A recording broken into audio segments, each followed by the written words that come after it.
அது தென்னீளத்தில் அமைந்திருக்கும் ஒரு தமிழ் கிராமம் இப்போது செத்து கிடக்கிறது. கல்முனை என்ற வியாபார நகரத்துக்கு அண்மையில் பாரம்பரியமாய் தமிழர் வாழ்ந்து வந்த அந்த பாண்டிருப்பு கிராமம்தான் இப்போது சாகடிக்கப்பட்டு சிதையுண்டு கிடக்கிறது. எங்கும் ஒரே நிசப்தம். சில நாய்கள் மட்டும் வீதிகளில் நின்று வேதனையுடன் ஊழியிட்டு கொண்டிருக்கின்றன. காகங்களும் பலமாக கரைந்து தன் சகாக்களை விருந்துக்கு அழைத்தன. வழமையாக புழுக்களும் பூச்சிகளும் அழுக்குகளுமே விருந்தாகி போகும் அந்த பறவைகளுக்கு கண்ணில் பட்டுவிட்ட புதிதான விருந்தொன்று புசிப்பதற்கு புதிய சுவையை கொடுத்தது.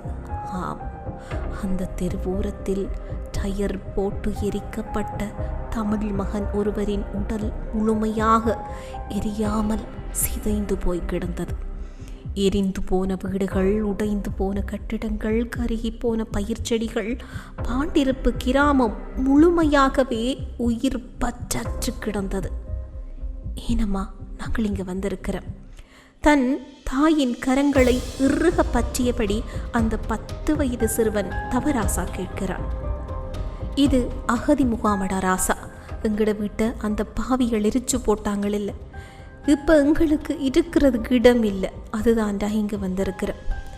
சிவகாமியின் வாயிலிருந்து வார்த்தைகள் வதங்கி போய் வெளிவந்தன.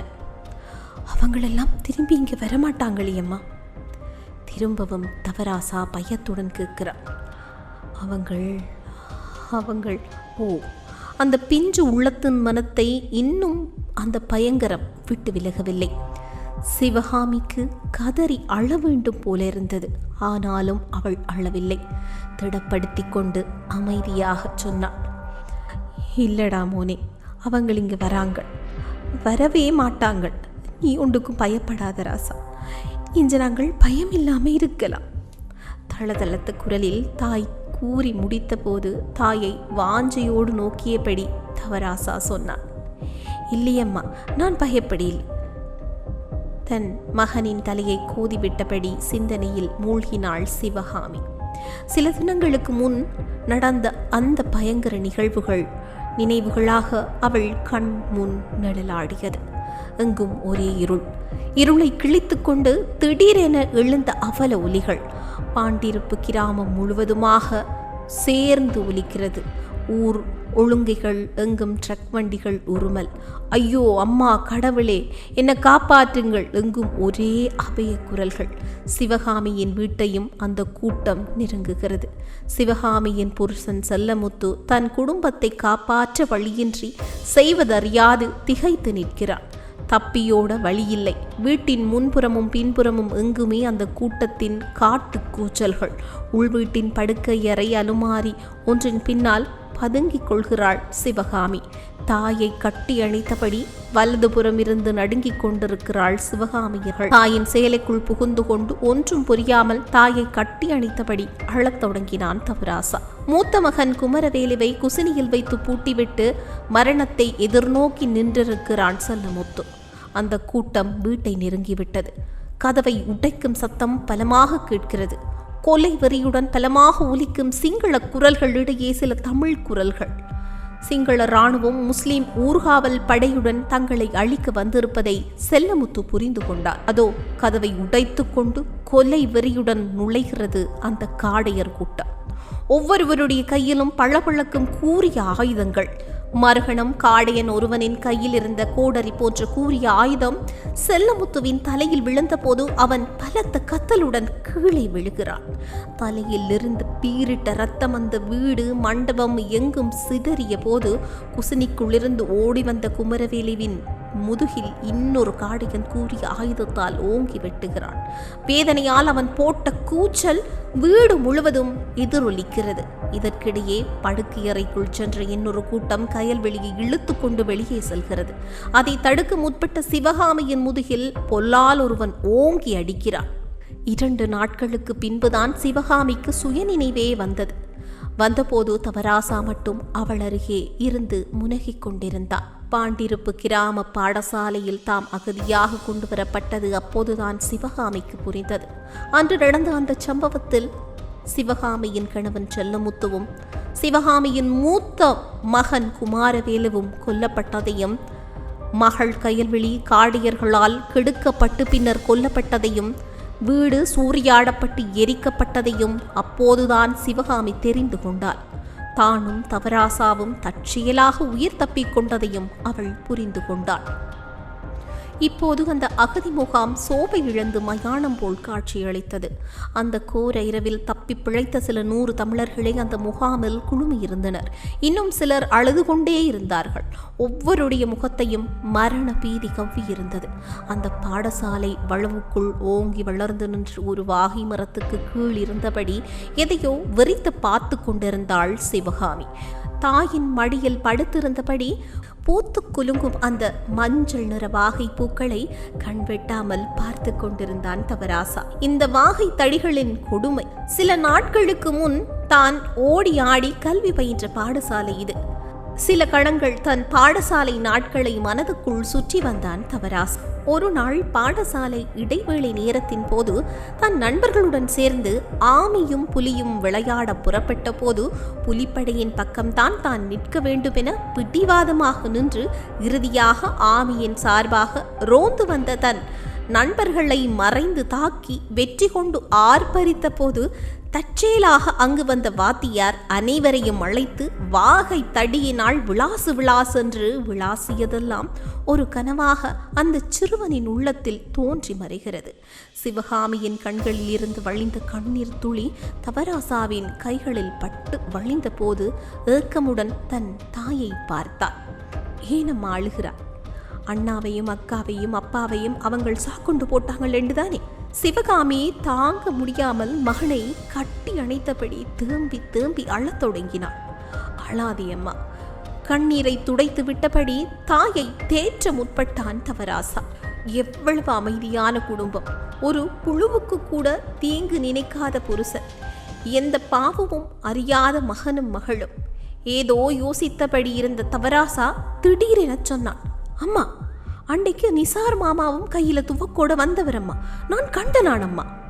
தாய் அமைதியாக இருப்பதை பார்த்த தவராசா தொடர்ந்து கேட்டார், ஏனம்மா நிசார் மாமாவும் அவங்களோட சேர்ந்து வந்தவர்? அண்ணாவோட தானம்மா சேர்ந்து திரிகிறவர் நெடுகலும். குழப்பமாயிருந்த அந்த நிகழ்வு பற்றி விளங்கிக் கொள்ள துடித்த அந்த சிறுவனின் மனது. தென்னீளத்தில் வாழும் முஸ்லிம்களும் தமிழர்களும் எவ்வளவு நெருக்கமாக வாழ்ந்தார்கள் என்பதை அங்கு சென்று பார்த்தவர்களுக்கு தான் தெரியும். தவராசா குறிப்பிட்ட நிசார் சிவகாமியின் இறந்து போன மகனின் உற்ற நண்பன். தவராசா கூறியது உண்மைதான். சிவகாமிக்கு அது தெரியும். சிங்கள அரசினால் பகடைக்காய்களாக்கப்பட்டு முஸ்லீம் தலைவர்கள் விரித்த வரையில் விழுந்தவர்களில் நிசாரும் ஒருவராகிவிட்டிருந்தார். தன் மகனின் கேள்விக்கு மௌனத்தையே பதிலாக்கினாள் சிவகாமி. நாட்கள் மெல்ல மெல்ல நகர்ந்தன. அந்த பாடசாலை அகதி முகாமில் முடங்கி கிடப்பவர்கள் எதிர்காலத்தை கேள்விக்குறியாக்கி சித்தப்பிரமை பிடித்தவர்களாக இருந்தார்கள். சரியான பராமரிப்பின்றி அந்த முகாமில் உள்ளவர்கள் அனாதரவாகவே விடப்பட்டிருந்தார்கள். பொது தாபனம் ஒன்று வருவோரும் அகதிகளின் தேவைகளை முழுமையாக நிறைவு செய்ய முடியாமல் திரும்பி விடுவார்கள். அந்த வானத்தை இருள் கவ தொடங்கியது. இருள் சூழும் வேளையில் கண்ணு கட்டிய தூரம் வரை பாண்டிருப்பு கிராமம் சுடுகாடாகவே காட்சியளித்தது. தன் மடியில் மெய்மறந்து தூங்கிக் கொண்டிருக்கும் தவராசாவின் நெற்றியில் குனிந்து முத்தமிட்டாள் சிவகாமி. ஓடி ஆடி திரிய வேண்டிய வயதில் அகதியாய் ஆகிவிட்ட தன் மகனின் நிலையை எண்ணும் போது இதயம் வெடித்துவிடும் போல இருந்தது அவளுக்கு. மயான காட்டு நரிகளின் ஊளைச்சத்தம் இருளை வரவேற்பது போல இருந்தது. எங்கும் அமைதி அமைதி.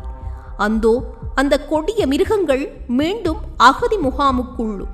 தூங்கிய அகதி முகாம் விழித்துக் கொள்கிறது. அகதி முகாமை சுற்றி வளைத்து அந்த கொடியவர்கள் கூச்சலிட்டபடி உள்ளே நுழைகிறார்கள்.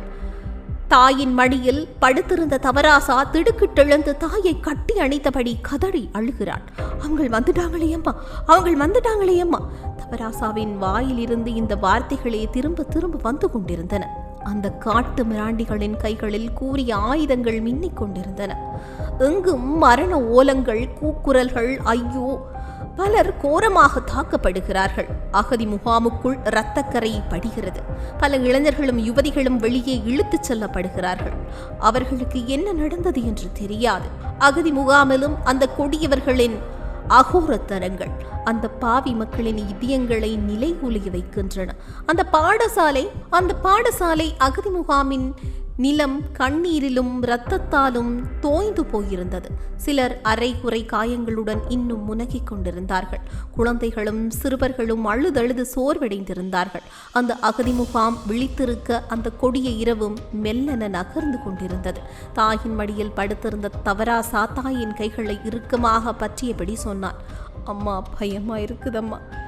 என்ன ராசா, பயப்படாதே என நான் பக்கத்தில் இருக்கிறேன். மகனை மார்புடன் அணைத்தபடி சிவகாமி கூறினாள். அவங்கள் திரும்பவும் இங்கு வருவாங்களே அம்மா? தவராசா வேதனை கலந்த பய உணர்வுடன் கூறினாள். இல்லையடா ராசா, அவளால் தொடர்ந்து பேச முடியவில்லை. இல்லம்மா, இன்று ஒருத்தரும் எங்களை காப்பாற்ற மாட்டினோம் அம்மா. அவங்கள் திரும்ப எங்களை கொல்ல வருவாங்க. சிவகாமியால் எதுவும் பேச முடியவில்லை. எப்போதும் துடுதுடுப்பாயிருக்கும் தவராசா மிகவும் புத்திசாலியாகவும் வெளியே ஓங்கி வளர்ந்து நின்ற அந்த வாகை மரக்கிளையை உற்று நோக்கியபடி இருந்த தவராசா திடீரென சொன்னான், இங்கே இருந்தால் நாங்கள் எப்படியோ சாகிற நாங்கள் தானே அம்மா. இந்த வார்த்தைகளை சிவகாமியால் ஜீரணிக்கவே முடியவில்லை. தன் மகனை மார்போடு அணைத்தபடி அப்படி சொல்லாதே என ராசா என்றவள் தன் மகனை ஆறுதல் படுத்த சக்தி வாய்ந்த வார்த்தைகள் எதுவும் கிடைக்காதா என தவித்தாள். ஆனால் அம்மா, நாங்கள் காட்டுக்கு போவோமா? அங்கு புலியண்ணாக்கள் எங்களை காப்பாற்றுவினம். திடீரென தவராசா கூறிய போது சிவகாமி தடுமாறி போனாள். சில கணங்கள் தான் அவள் தன்னை சுதாகரித்துக் கொண்டு நடந்து முடிந்தவர்களை மனக்கண்ணில் நிறுத்திய போது அந்த துயர்தேந்த முகத்திலும் ஒரு பிரகாசம். அன்றைய இரவு பொழுதில் பாண்டிருப்பு கிராம பகுதியை அண்டிய அடர்ந்த காட்டு பகுதியை நோக்கி சிவகாமி வேகமாக நடந்து கொண்டிருந்தாள். தாயின் கைகளை இறுக பற்றியபடி புது வேகத்துடன் நடந்து கொண்டிருந்தான் தவராசா. பாடசாலை நாட்களில் இராணுவ அணி என வந்த தன் நண்பர்கள் மீது மறைந்திருந்து தாக்கிய காட்சிகள் தவராசாவின் மனதில் இப்போது அடிக்கடி வந்து போய்க் கொண்டிருந்தன. மீண்டும் ஒருமுறை பக்கத்து வீட்டு அக்கா போட்டிருந்த அந்த ரேடியோ டேப்பில் ஒலித்த பாடல்கள் இப்போது அவனுடைய மூளைக்குள் ஒலித்து கொண்டிருந்தது.